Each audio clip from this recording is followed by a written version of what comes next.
Following video is brought to you by the Boston Sports Entertainment Network. Please consider liking and subscribing for more Boston sports content. I got the Boston Celtics going to the final. I got them winning without. It's time to represent your city. Put your hands up. Cali, you know we do it for Boston. Hey, ain't nobody gonna like Boston. Yeah, hey, ain't nobody do it like Boston. Where the legends get made, where the banners get raised, bright lights, big stage. Boston.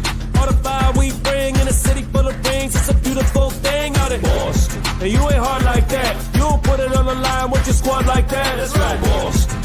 All we do is win like cigars in the gym, and we at it again. I say, Beantown, what's up? What's up? Beantown, what's up? What's up? Beantown, what's up? What's up? Beantown, what's up? What's up? Feel the energy shift, now we jumping at the gym. Represent, showing out how we ball above the rim. Larry Legend, 86, to the truth in 08. Cement your name with the all-time greats. Still banner 18 in the Raptors. Celtic green, only green that matters. It's about that time.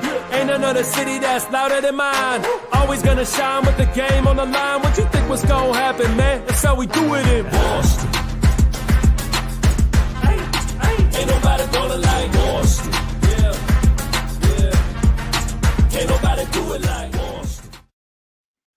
What's going on, everybody? It's the Dynasty Proud podcast brought to you by BSEN. I'm Ryan at 19_loading on Twitter. We've got our guy Cam Manning here. It is Thursday, April 24th, 2025, and we're obviously going to get into the Celtics and the Magic round one series in the playoffs. We'll touch a little bit on the rest of the league a little bit. It's also NFL draft day. It's the first round of the NFL draft tonight. So we're not an NFL podcast, but I'm hoping that somebody swings a trade at some point, because otherwise it's going to be Cam Ward, Travis Hunter, Abdul Carter, and the Patriots are going to be stuck at 4, looking around, regretting that Joe Milton win against the Bills. That's Still I think keeps the me most up at likely night, Ryan. scenario. Still keeps me up at night. It's like the 2015 NHL draft for the Bruins, man. It's going to haunt 15, us forever. 16. Yep. Bazooka I mean, Joe. the only thing I can say is the only thing I can say against that is it's similar to what happened with the Texans and CJ Stroud, and they didn't want to win that last game, but they ended up getting the better quarterback between him and Bryce Young. But again, we're here to talk NBA, so I guess we can jump into that. So what's going on? How are you? I'm good, man. I'm good. Had a great Easter. Hope everyone watching and you yourself, Ryan, had a great Easter. I had a great Easter because the Celtics proved why they were the reigning NBA champs. And I'm not going to lie, Ryan, game one got me a little scared. I saw Paolo Banchero and Franz Wagner lighting it up in the first half. I was like, oh, this may be more of a series than I thought it would be. But then the Celtics put the pellets to the metal in the third quarter in game one and kind of isolated it, solidified the win. Obviously, we'll go into the Jason Tatum stuff too, obviously getting injured in game one, and our thoughts on Kentavious Caldwell-Pope, who currently is probably public enemy number one in the city of Boston after for game one showing, and obviously throwing a massive dud in game two. I believe the Magic have him under contract for, what is it, 3 years, $60 million, I think is something along that line. I don't know the exact contract, but man, it was a very entertaining physical series, Ryan. I'm not sure what your thoughts are on that and the play style, because we talked a little bit about that last week, about Mazzulla's offense, how the Magic play physical, aggressive, very good defensive team under Jamal Mosley. Wanted your thoughts on how you like the pace of play and the physicality, because we hit a lot on that in the first episode of the pod. Yeah, the series. I mean, I think so far, we'll get into the specific games, but overall, over the course of 2 games, it's going exactly as we expected. I think my prediction originally was Celtics in 5. We talked before the series, like you said, about how Orlando would be the team that takes a lot more out of the Celtics physically. And that's exactly how it's going right now. Yep. Because if this was Atlanta, you would not have anybody hacking Tatum at the rim. You would not have anybody elbowing Porzingis in the head. We knew this was going to be a physical series, and the Magic have that identity. They play slow, they play hard. They have a head coach in Jamal Mosley, who I honestly think should be in consideration for Coach of the Year. He's really not but I've been saying it for a while that I think he should be. I think he's doing a better job with his team than JJ Redick is with the Lakers, or at least he did during the regular season, and that's a regular season award. But the betting odds would tell you he's really not in consideration for that, which kind of sucks because I think he deserves to be talked about in a little bit higher esteem in that regard. But so Celtics lead the Magic 2-0 heading to Orlando. What are you expecting at this point? Because, like I said, my expectation was Celtics in 5. There's definitely still a chance they drop one here in Orlando and just clinch it on the home court. But do you think you see a sweep coming? You think they drop one down in Orlando? What do you think is going to happen? I'm still waiting because, Ryan, you made a great point in the first pod last week previewing the series that we're expecting a Cole Anthony or Contavious Caldwell-Pope to somehow drop 40 on like 8 for 10 3-point shooting one game. They're going to go ballistic one game and they may steal one. But I don't know. I just think that with the physicality of the games that have been played and just the firepower that the Celtics have, the Orlando just can't keep up. I just think that Franz Wagner and Paolo Banchero factored in on, I believe, 63% of Orlando's points. And that's not even factoring in the baskets they assisted on or contributed to by driving and kicking out. They are a two-man show on that team. And I think, to your point, that just gives more credit to Jamal Mosley because those guys were out for a significant chunk of the regular season, both at different times. But when you're missing those two all-stars on your team and you're dealing with like Jalen Suggs, Cole Anthony, Wendell Carter, who are not bad players by any means, but they're not Paolo Banchero and Franz Wagner, who have really been carrying the load for the Magic, and they just don't have enough firepower. They don't have a third guy that can hit shots.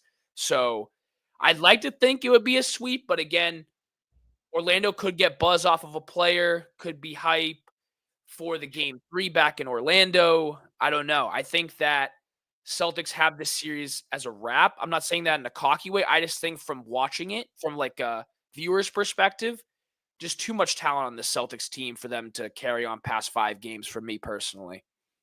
Yeah, and I hesitate to ever say this series is over, especially when nobody's won a road game yet. I think that's one of the old cliches is that the series in the playoffs doesn't start until somebody wins on the road. The other cliche is that role players play better at home. So I think we should expect, as you said, to see, because Cole Anthony has been pretty minimally involved over the course of these 2 games. I would expect that he's a guy that's going to get his shot going. Even Goga Bitadze, like he's not a scorer, but he hasn't really been super involved offensively. I think he only averages like 8 or 9 points a game, something like that. But like Anthony Black even too. Anthony Black's another guy that can get going. He's shown a little bit of bursts of athleticism throughout the first 2 games as well. Yeah, no question. The thing is, and we just got the injury report from the Celtics about 30 minutes ago, and Jason Tatum is still listed as doubtful for this one, which I think, I didn't see that coming. I think that, when you hear bone bruise, that again, we've talked about this before. Like, I'm not a doctor. I have no idea. I don't have any clue about injuries or anything, but it doesn't sound like something that would hold somebody out for an extended period of time. Now, I don't know. I mean, we'll see, but it's definitely going to be a little bit more of a challenge without him on the road, especially given how Orlando has played them in the past. But they played without him last night, and Jaylen Brown was fantastic. So I guess we don't know what we're going to get, and Orlando's not a team that would probably be able to beat the Celtics in a series even without Tatum, just given their rosters. But anyway, do you have any thoughts on the Tatum? We were going to talk about this later, but the Tatum injury and what we're expecting now, because obviously the news is that he's now doubtful. I think he was originally questionable for this game. So if he's going to be out again, I mean, what are we expecting? I think that the Celtics have enough depth, especially at the guard position with the trio of Derek White, Drew Holiday, and Peyton Pritchard to carry the offensive load. I remember last week we were talking about rotations and who was going to factor in, who wasn't. I personally as great of a season as Peyton Pritchard has had, he won Sixth Man of the Year. Congrats, Peyton Pritchard. Really well deserved. I still was a little weary about giving him significant minutes just because Orlando is so massive on the ball and off the bench. Like, they have a lot of good, tall guys with giant wingspans. I was afraid they were going to pick apart Peyton Pritchard on the defensive side of the ball. Meanwhile, I'm watching Cole Anthony and Anthony Black dribble up the ball. Peyton Pritchard is picking them up 94 feet from the basket. This dude is an absolute dog. And what he may lack in size, he doesn't lack in heart. That dude hustles on the defensive end. And even a couple of matchups where he's obviously undersized versus a guy like Paolo Banchero, who's built like an NFL linebacker. That dude can create separation like no one else's business. I still think that what Peyton Pritchard gives you on the offensive side of the ball significantly outweighs his deficiencies on the defensive side of the ball. And I think that comes more into play here with Tatum being out, because you need ball handlers that can create off the dribble, and he is an aficionado at that. We talked about it last time on the pod, how he's one of the best turnover to assist ratios in the NBA. So I'm not really overly concerned. I think they can squeeze by without Tatum. We were talking about the same thing with Jaylen Brown too. We were worried about his knee. We were worried about, could we potentially sit him versus Orlando, give that knee extra time to heal up? And after watching yesterday's game, I don't know what you put in those injection shots for the Celtics medical team, but man, that guy was flying all over the place.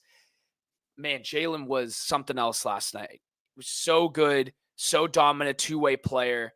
And what I really loved to see from Jaylen was his three-point efficiency. Not really, his A game is not really three-point shooting. It's more of a slasher, drive to the basket, uses strength, mid-range game. But to see him go 4 for 4, 5 for 5 from deep was really nice to see. Really gave Orlando another option, another look on the defensive side of the ball. Like, we need to worry about JB's shot. But I think the Celtics have enough options. And Kristaps Porzingis had a bounce-back game. A little bit of a rough game shooting for him in game one. But overall, I think they should be good without Tatum. But you never know. I mean, we talk about this all the time, Ryan. One sprained ankle away from your playoff hopes going down the drain. I think Celtics fans can relate to that with Game 7 in Miami. Jason Tatum rolled his ankle. Or it was at the Garden versus Miami, and Jason Tatum rolled his ankle. And all of a sudden, he was less effective in that Game 7, do or die. And we ended up losing the game on Garden floor. So I'd like to think that they can get by, but we'll see. Only time will tell. We're going to need that same kind of output and energy from Brown and Porzingis and the guards if I have any confidence in them stealing it without JT.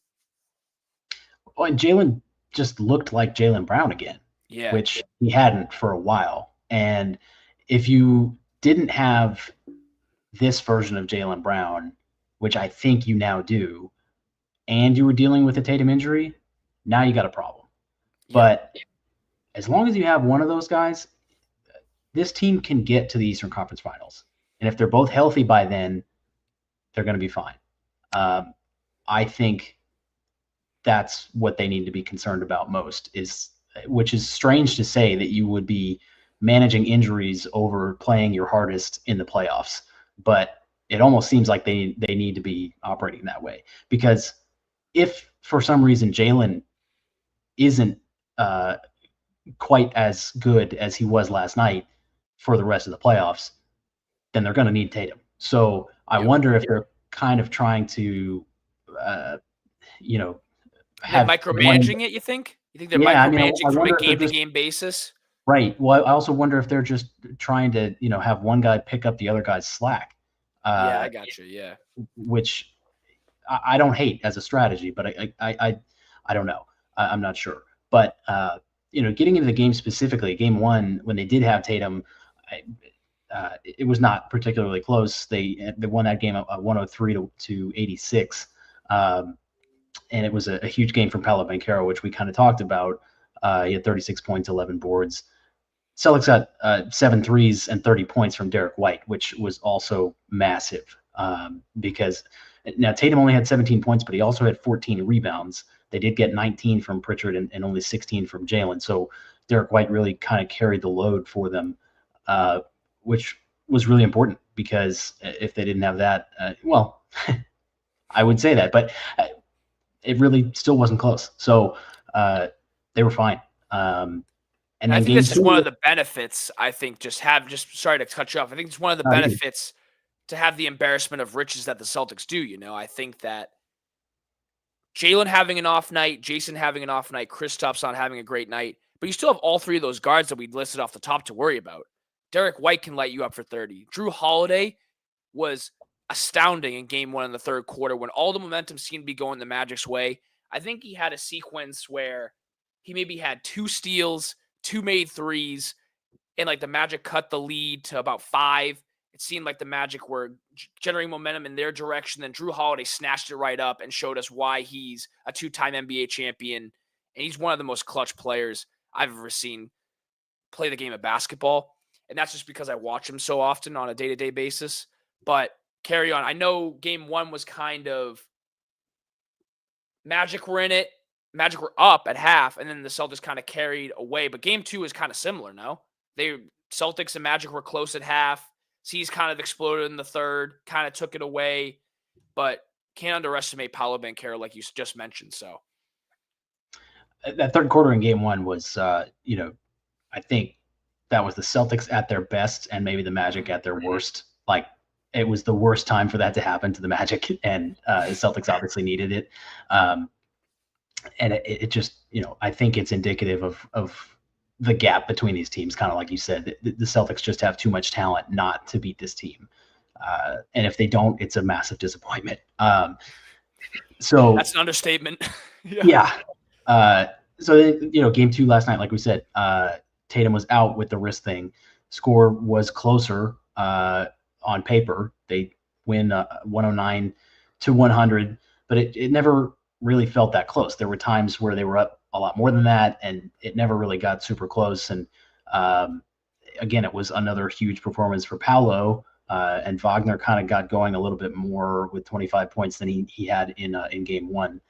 But I think what we're looking at now is just how it's going to play out with the injuries. And I think what we have to ask is Jaylen Brown good enough as a number one option if Tatum struggles or misses any more time? And obviously he is missing potentially more time at being doubtful for tomorrow night. So, if we're dealing with Tatum being out for the rest of this series, like, shouldn't we still expect them to win? Yeah, 100%.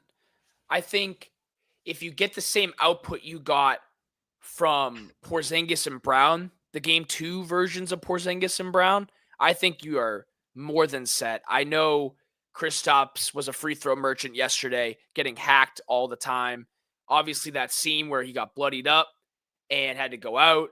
That dude just never fails to take an opportunity to hype up the crowd, no matter if there's blood on the ground or he gets fouled really hard. He's always in the stands, dapping up fans, which I find so fun. He loves playing here, which I love.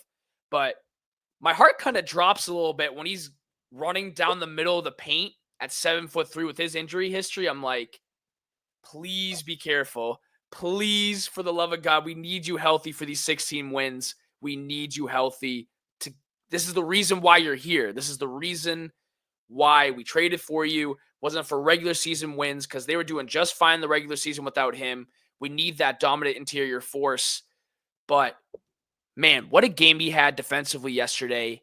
And we talked about it on the episode last week, where having Porzingis, even on the floor, even if he's not racking up stats on the stat sheet, just his presence in the paint, altering these shots. And you got younger guys on this Magic team. I compare him to almost, I'm not really sure what the direct comparison is. I would kind of assimilate them mostly with the Houston Rockets, but in the East. A lot of young guys, really good coach, not really a good offensive team.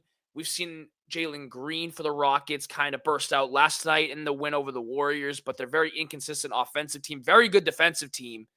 I would obviously take Paolo Banchero and Franz Wagner as my duo over Amen Thompson and Şengün, but it's kind of apples to apples in that way, where really good half-court defensive team with a great defensive coach, Jamal Mosley for the Magic, Ime Udoka formerly of the Celtics for the Rockets. But I think in the long run, as long as we get the output from Porzingis and Brown, I think we should be okay. And obviously Peyton Pritchard's on another planet right now after being named sixth man. And, he just makes stuff happen, dude. I don't even know. Just like the deflections, the ball handling, the 2 feet in the paint, the kick out. He does so many little things well that I just don't see, like, with Tatum being out, I don't see the Magic squeaking in and stealing 2 or more games in this series. I just don't. No, I don't think I do either. And specifically with Porzingis, obviously you brought it up, the elbow that he took to the forehead from Goga Bitadze last night. It was clearly not intentional, but Bitadze was like out of control. And as soon as he sees KP go down, he's instantly like, oh God, like, are you good? Like, I'm sorry. He was pretty apologetic immediately after the fact. But Porzingis, like you said, he's like gushing blood on the floor and gets up and goes into the locker room. They give him some stitches and he comes out and he's still got blood all over his head. I'm like, can you guys not like figure out a way to wipe that off? Like, what is happening? Well, I think he had to come back in to shoot the free throws. Yeah, he did. He had to come back in and they did a little patchwork. I love the NBC. So I was watching the local broadcast, the NBC Sports Boston broadcast, not the TNT one or ESPN. I forget which one it was on, but Drew Carter and Brian Scalabrine were making remarks of Porzingis losing his unicorn horn. Like he got like the unicorn horn fell off and it was bleeding because he lost his horn. It was really funny in the moment. I thought I couldn't stop thinking about it, but man, that guy's a riot. And to your point though, the medical team, that's kind of like a Joe Mazzulla thing because when Jason Tatum was down in game 1, we saw the viral clip of Joe Mazzulla telling the trainer, like, don't go out there. He'll be fine. Don't go out there. And you could see him verbally yelling to Jason, get up, which is such a Joe Mazzulla type thing to do. And that guy, I mean, I don't even know if words can describe how open and how concise that man is when answering some questions in the postgame. I'm sure you've seen it throughout the entire regular season. He is a character, to say the least. I love it. He's straightforward. He's a little goofy. He's a little weird.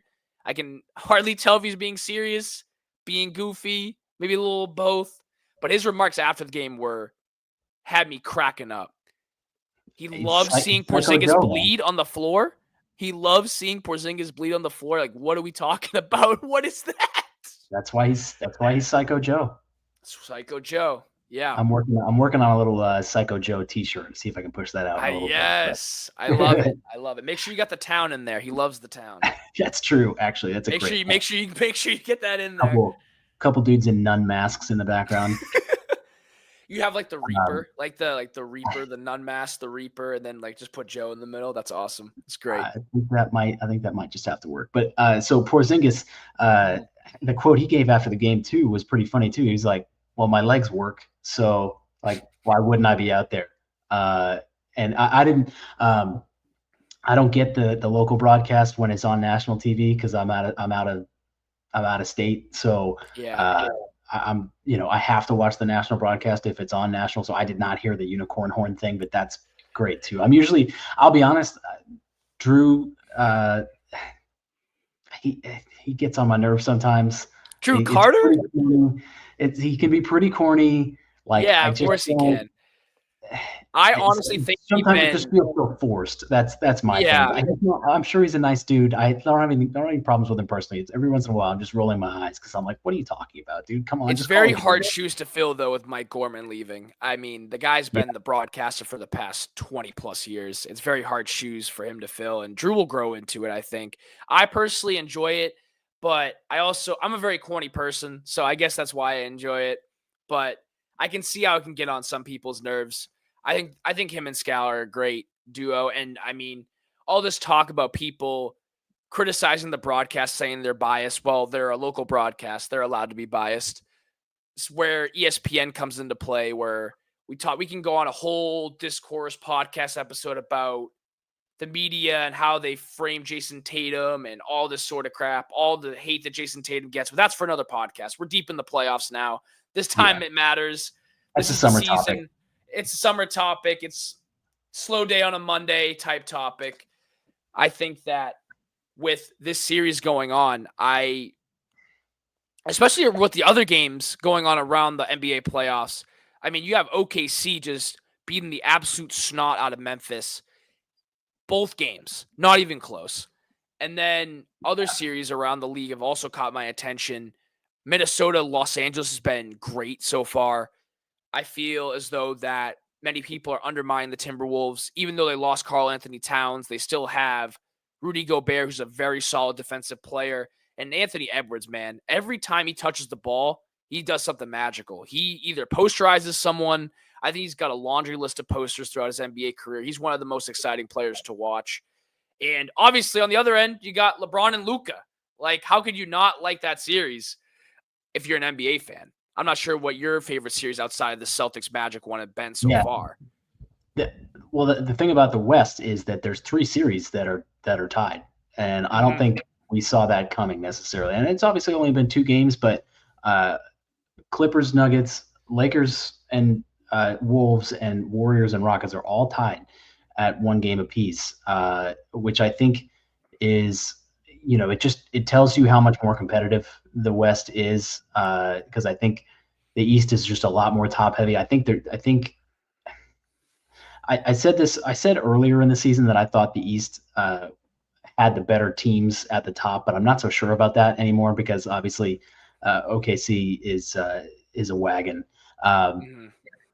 But they're, as you said, they're just demolishing Memphis. Like they don't even look like they want to be out there. I thought that score was photoshopped on the NBA app on Sunday. They were up like 50 100 points. to 50. Like, I was like, what are we doing? Did the other team show up?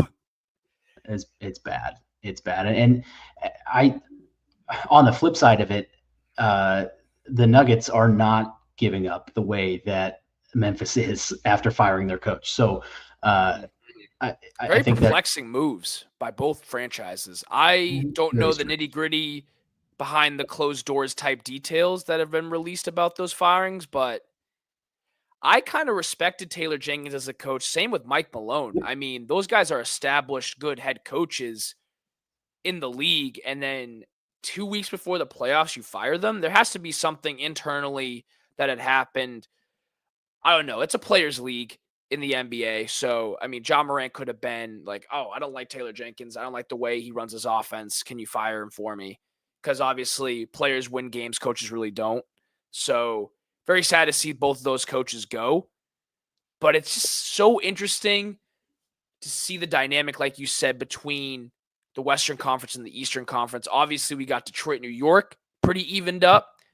I don't know what the hell is going on with Milwaukee and Indiana. Milwaukee's getting the work from Indiana right now. I've been so wrong about Milwaukee all year. Like I'm waiting for them to prove me right, and they're just not. I've been saying all season that they are the team that I think is one of the sneaky threats to the Celtics, and they're not even going to beat Indiana. So, like, Kyle Kuzma's out there running cardio.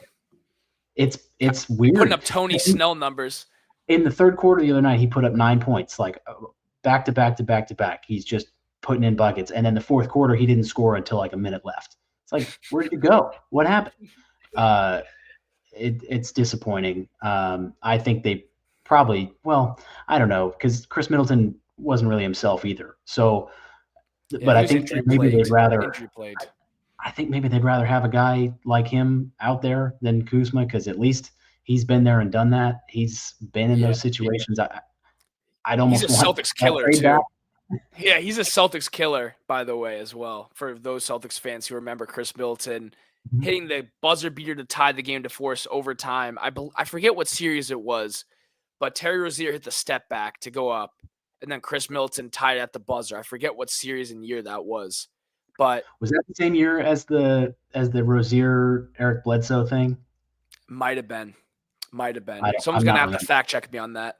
But yeah, I'm sure we're blending those together. They couldn't have been the same. I don't know, but I don't think so. It all like loses time, just slips away from me sometimes in the NBA calendar year.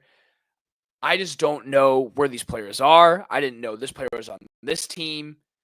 It was so weird because I don't get a chance to watch a lot of Golden State basketball because obviously I'm on the East Coast and don't have access to their local network. And when they're televised, nationally televised, I love watching Steph play. Obviously ripped our hearts out in, I believe, 2022, right? That was the NBA Finals between the Golden State Warriors and the Celtics, where he just became Steph Curry, hit so many clutch shots.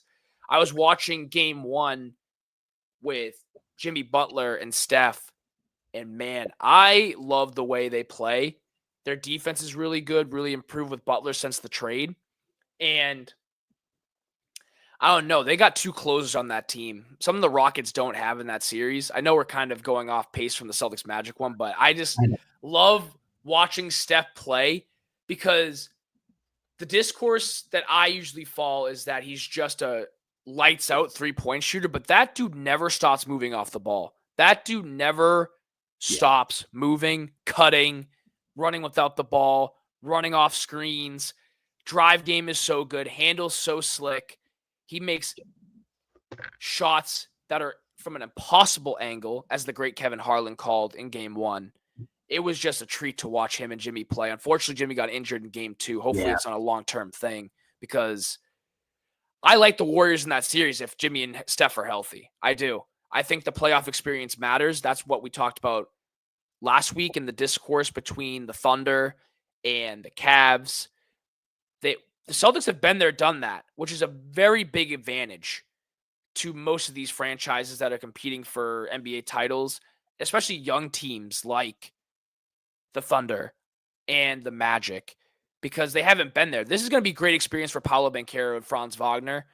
And if the Magic decide to go and get a 3rd star, I know LaMelo Ball's been talked about. I'm not sure how much he really moves the needle, but just another threat off the ball. So to relieve some of the stress off of Banchero and Franz Wagner, because obviously in the series we've seen so far that they're the engines of the Magic offense.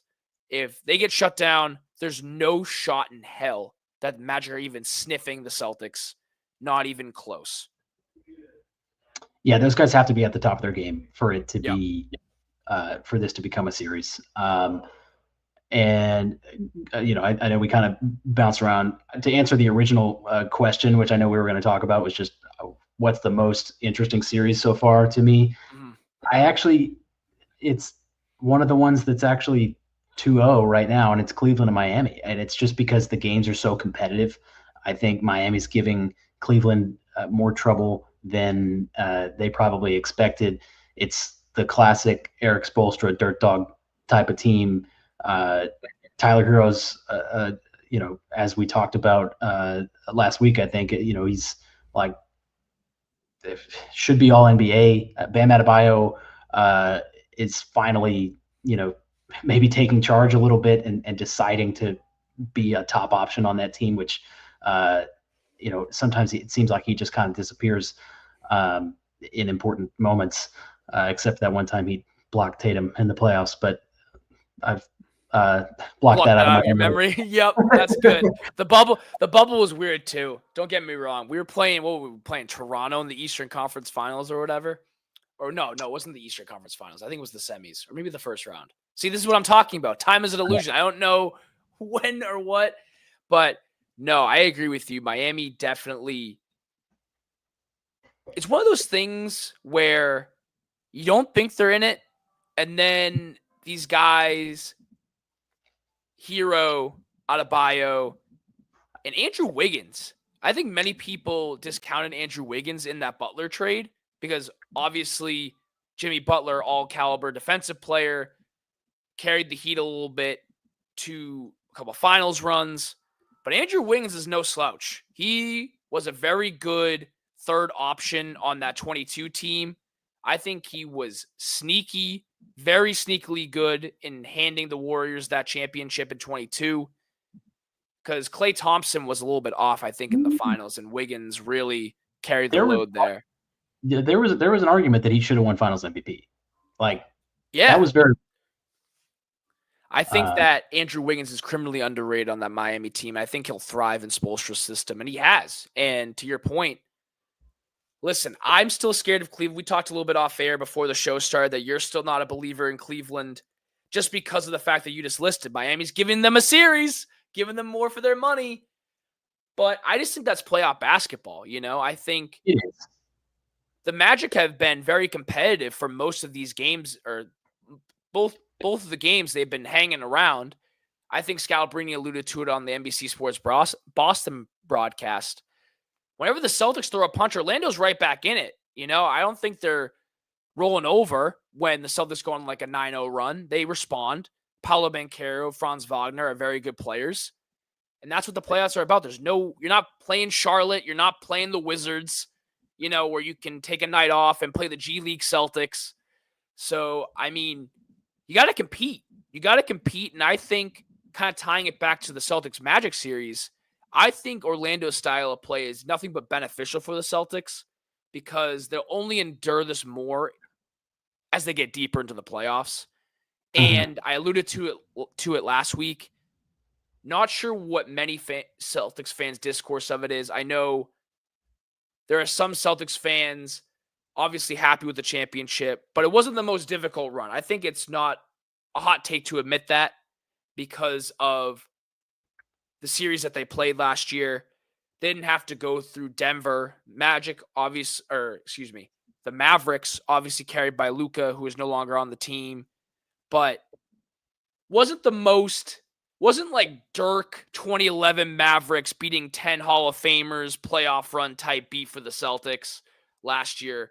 And I think obviously winning it was great because they know how to get it done, but I think it's going to be a much more difficult road this year than last year. I don't think that's a hot take. I think that's common knowledge to everyone, but the physicality is only going to increase. And I think this series, Orlando is prepping them very well for the upcoming playoff stretch. Well, yes, but I think maybe the worst case scenario for the Celtics would be to have to play this Orlando team and then have to play Detroit, because if Detroit beats New York in that series, which we don't know what's going to happen, but Detroit's another physical team. Jalen Duren is a big dude that's going to push people around in the post. Cade Cunningham, he's not your stereotypical like bruiser type of player, but he's a big dude. One of the most ethical hoopers in the game. Should win most improved player. I don't care if he's a number one overall pick. I don't care if he's number one overall. The dude's been balling. Detroit won 15 games last year, 15 to 20 games. Yeah. What is your discourse on this? What is your discourse on this? I need to hear this from you. I think you can't give a player most improved just because his team is the most improved. Cade was just as good last year as he is right now. Nothing has changed. Who would you give the nod to? Who would you give the nod to? I think that I personally would give it to Dyson Daniels, and that's because he's getting snubbed from Defensive Player of the Year. Like, I think he deserves something. So I realize that I'm probably not being consistent in like giving it to the guy who truly is the most improved, but I think there's a strong argument that he is the most improved anyway. You can make the same argument for Evan Mobley too. If he's not winning DPOI, he definitely has stepped up his game, which is why I think one of the many reasons I think, Ryan, that Cleveland is a scary team. You're not buying into the Cavs, man. You're not buying into them. I think that, as we've talked about, series doesn't start till somebody wins on the road. So let's see what happens in Miami. If they walk into Miami and they easily take game 3, it'll be a different conversation. But for right now, I'm holding firm to my take. That's all. All right. I gotta respect it. As long as you're not changing up on me. As long as you're not switching up on me. As long as you're a man of your word. I appreciate that. Yeah, of course. Just a little quick question off of that. Are you more scared of Detroit or New York in that series? I forget how the layout works. Is it the winner of Detroit and New York plays the winner of Boston, Orlando? Right. Okay. So if you're looking ahead, which we obviously shouldn't do because the Celtics need to win 2 games on the road to win 2 more games, which we shouldn't do. But in a hypothetical world, New York, Detroit, which one would you rather face? Which one would you rather match up against? Because you brought up Detroit's physicality, which I totally agree with, but they're also a young, inexperienced team. Exactly. So the only reason I say that is just because if you're dealing with injuries like the Celtics are, you can't.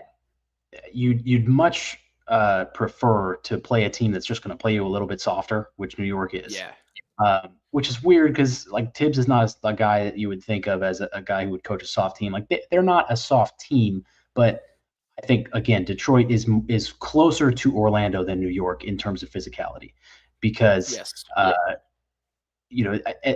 like I said, the reason I brought that up is just because I wouldn't want the Celtics to be dealing with injuries and then have somebody else get hurt.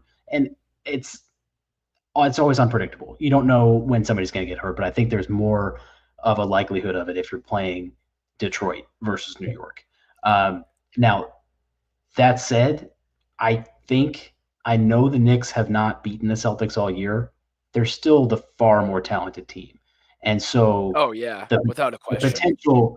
potential for a series loss is still far greater with New York for the Celtics versus Detroit. I think Detroit has had a great run. The Pistons are, a franchise that I think the people talk about the league being better when the Knicks are good. I think the league's better when the Pistons are good too. Like, there's just something about Detroit Yeah, that basketball. bad boy Pistons edge that they bring, that physicality, that Little bad boy blue-collar Pistons team, edge. like, I love that. Yeah. I love that.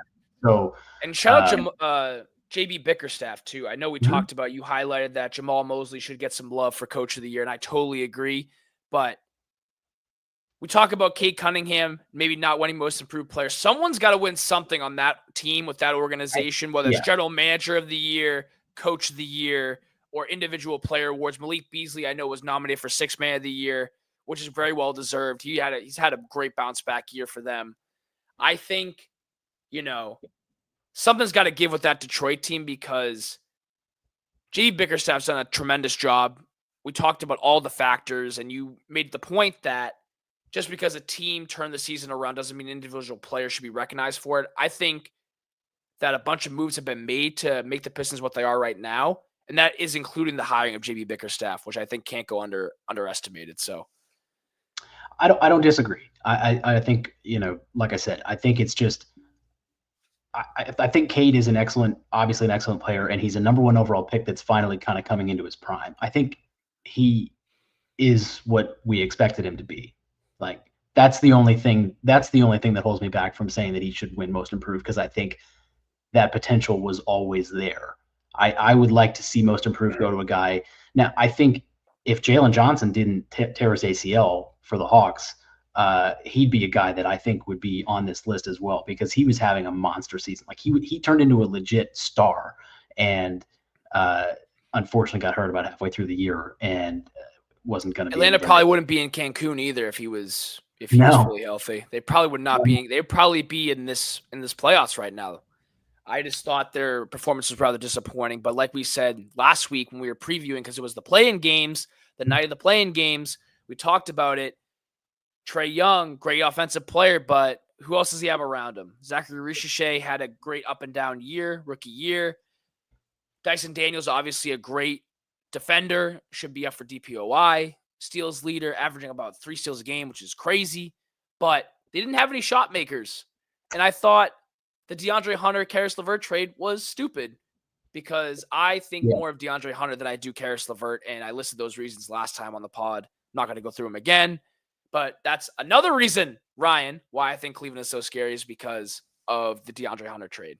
And I think that trade might have lost Landry Fields his job, to be honest, because he did end up getting fired, and I couldn't really understand that. I don't think they should hold any one move against him. I think if Jalen Johnson was healthy, they probably wouldn't have dealt Hunter. So probably not. I think I think that, I don't see why Landry Fields should have lost his job. I thought he was doing well enough under the circumstances, but we're getting way off topic from Celtics Magic at this point. I love talking hoops.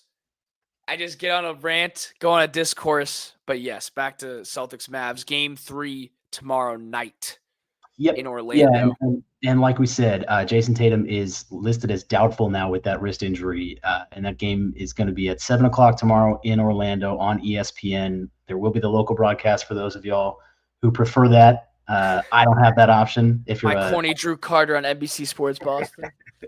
If you're a national fan like me, you're stuck with ESPN, and who knows what we're going to get there. I love Mike Breen. Mike Breen's my favorite out of the ESPN broadcasters, I think. Yeah, if it's ESPN, I don't even know. I don't know. I haven't seen an ESPN game this year in the playoffs yet, or I probably have, but I probably wasn't paying attention to who was broadcasting it. I don't know. We'll find out who's doing the game. But so anyway, it looks like they're going to have to probably go without Tatum for this game. I think they'll be fine, but we'll have to see how it plays out tomorrow night. But unless there's anything else that you feel like we should hit on, I think we're good. I think we've just about hit our limit for this one. So I think we'll go ahead and wrap it up. So for Cam and myself, we will catch you next time. Peace. Ends tonight here. It's over. Time to say it again, Boston. Anything's possible. Banner number 18 has been secured. The Celtics are NBA champions.